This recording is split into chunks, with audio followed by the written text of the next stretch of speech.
Alright, I just came into this bait here. This has got some of what you love to see and some of what you don't want to see. So what you love to see is these trails. Holy cow. The lid. There's the lid. There's the stand. This is absolutely beat down, packed down.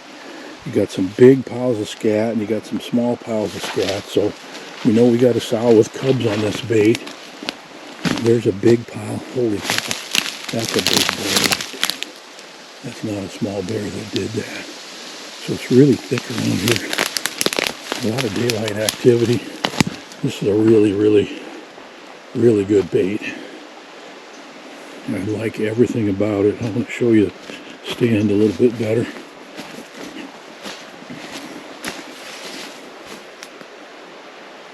Good background cover. Alright, I'm going to put these 4 buckets in here and then go back to the wheeler for... Heading out here this morning. It is a really cool morning. Lows were in the 40s last night, and that has really slowed things down at the baits. So there's an important thing I wanted to talk about here. I'm going to go into that in a little bit, and it's about people who think that I'm in some kind of a fantastic bear hunting area and there's like an extraordinary number of bears and big bears in this area. And I keep hearing people say, well, I want to hunt where you hunt. And it's really not about where I hunt. There are, like, you can literally do what I'm doing. You can do it anywhere there's bears. Wisconsin, Michigan, anywhere in Minnesota. Yeah, I'm going to go into that in a little more detail in a minute. But first, let's just give you an update on what's happening at the baits. Well, I got a few things to bring you up to speed on. I know the lighting isn't very good here, but honestly, I don't really care. It's such a beautiful day. I'm just sitting out here by the campfire, just enjoying this cooler weather. 2 days in a row now, it got down to about 40 degrees at night. Today's high is in the 60s, which is great for carrying buckets into the woods. And man, have we been carrying a lot of buckets into the woods. It had started out with 36 barrels of trail mix, and I had, I think, 3 barrels left over from last year. And we are down to, I think, 14 barrels of trail mix right now. Plus, we had 7 chest freezers full of pastries, and those are just about gone as well. So we are going through the bait like crazy. The bears are just hitting the baits in unbelievable numbers. We got a lot of baits where we have 3 to 5 bears on camera at a time. Which, I mean, 5 bears just laying at the bait together is something you just don't see. And you know, it's just kind of crazy this year. There's a fair amount of natural foods out there. Hazelnuts look pretty good.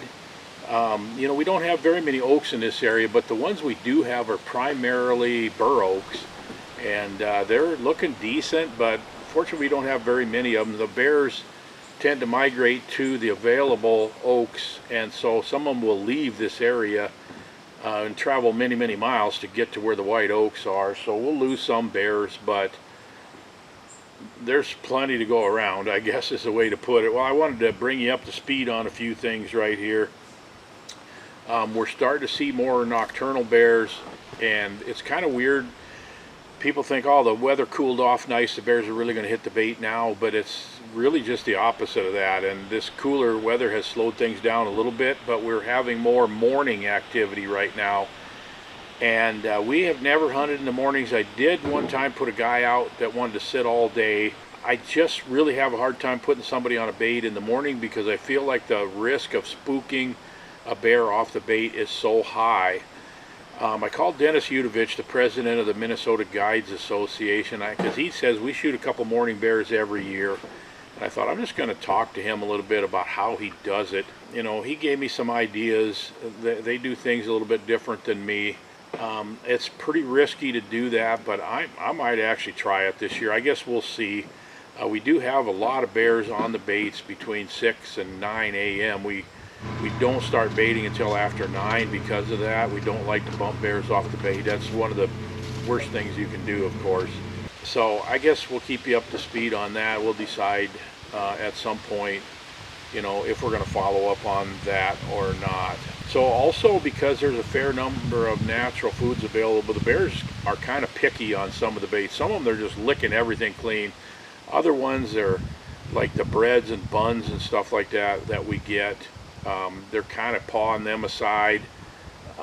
What I'm seeing is on baits where there's like maybe only 1 or 2 bears that are hitting it regularly, there seems to be, they have favorites and they'll pick through and they'll eat some of it and not other parts of it.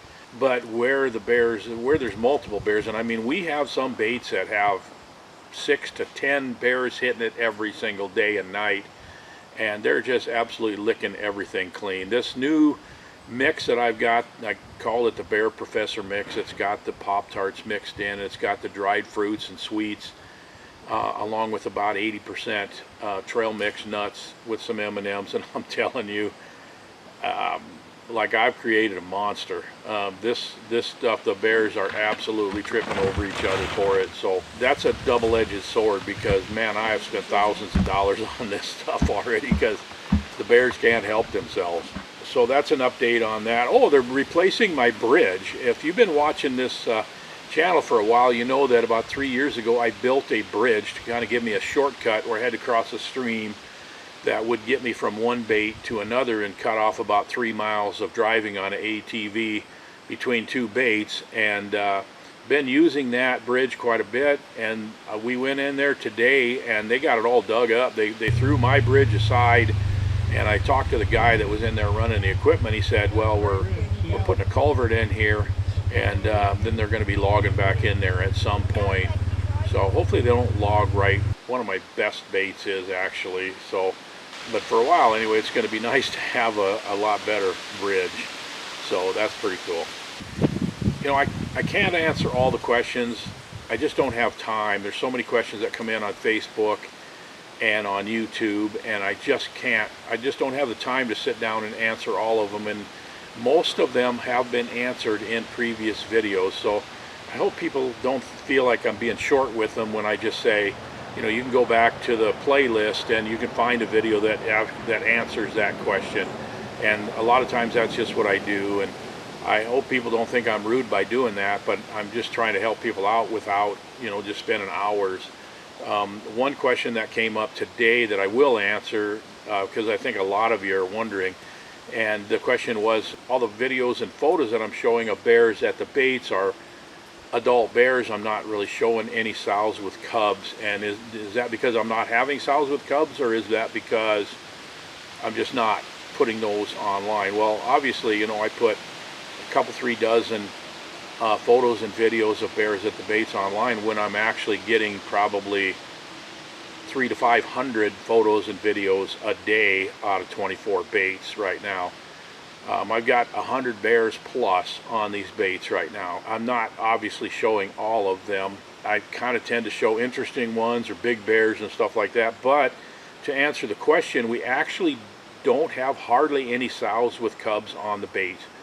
I actually don't have any sows with this year's cubs on any of the baits. I've got a couple sows with last year's cubs, they're yearlings, on I think 3 baits. I've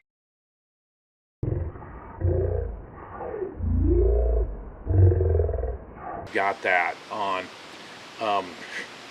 3, 2, 1, I don't know. But anyway, I think the reason for that is just because I have so many adult bears on these baits that the sows are not willing to bring their smaller cubs around there.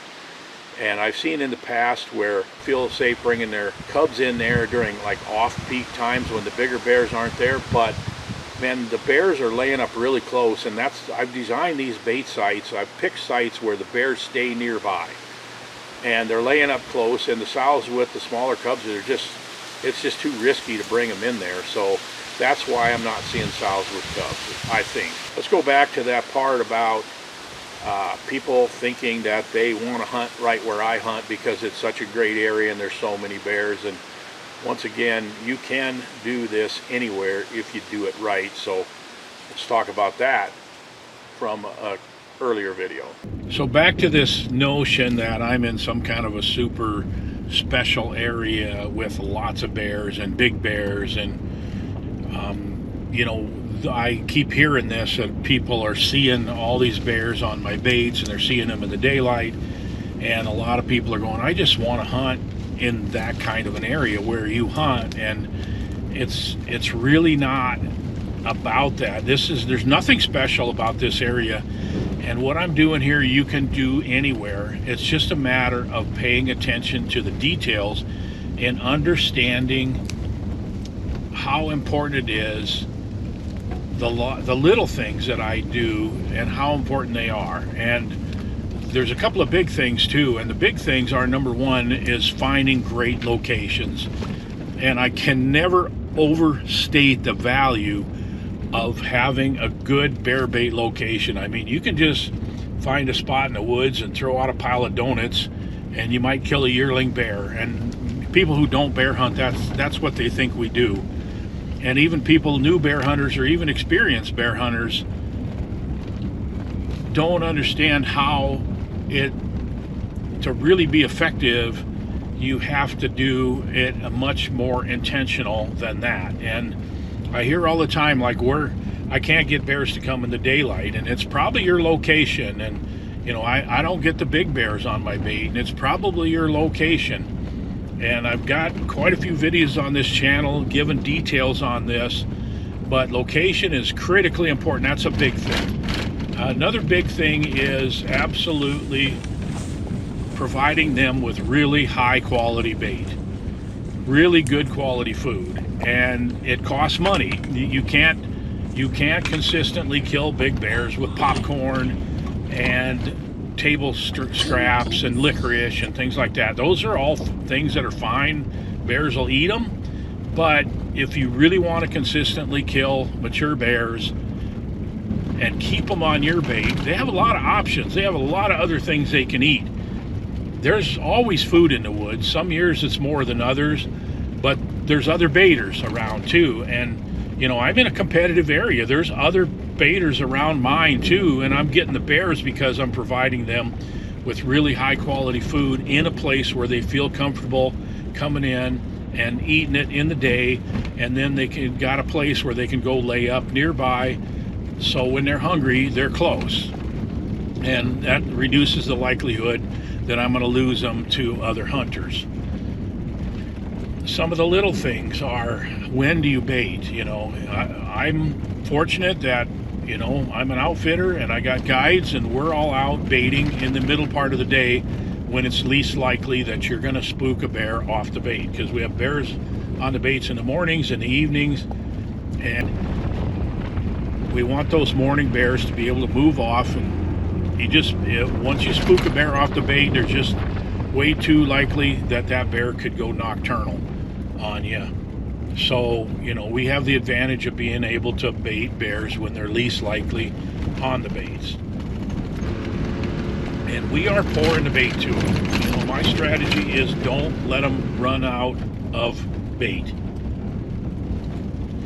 Every time they come to the bait, I want them rewarded with something good to eat.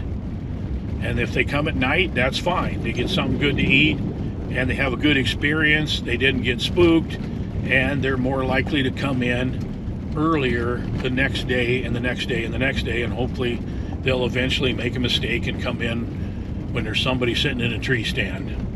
You know, little things about how I hang my barrels and how I use my barrels, and people are baiting through the top of the barrels or have a hole right in the middle of the side of the barrel.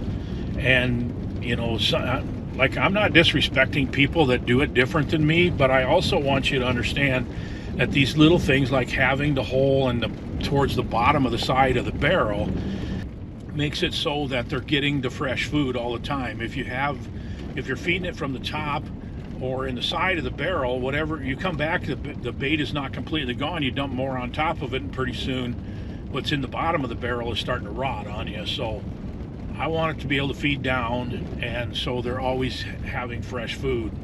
And as you notice, I put my barrels up 20-25 inches off the ground, so the bears are more likely to be standing, and I turn the holes so they're more likely to be broadside when there's a hunter in the stand. That increases the chance of getting a shot. But I don't know, I'm just kind of venting here a little bit. I just want you to understand that you can do this anywhere. It's not like the area that I'm in it's good bear habitat, but it's nothing special. It's just the systems that I'm using that make this work so well. So anyway, I hope I didn't bore you with so much talking here, but I thought you'd be interested in all this. Hunters are coming in less than a week. We're going to have a lot of opportunities for the hunters to shoot bears, so that should be really fun. See you on the next video.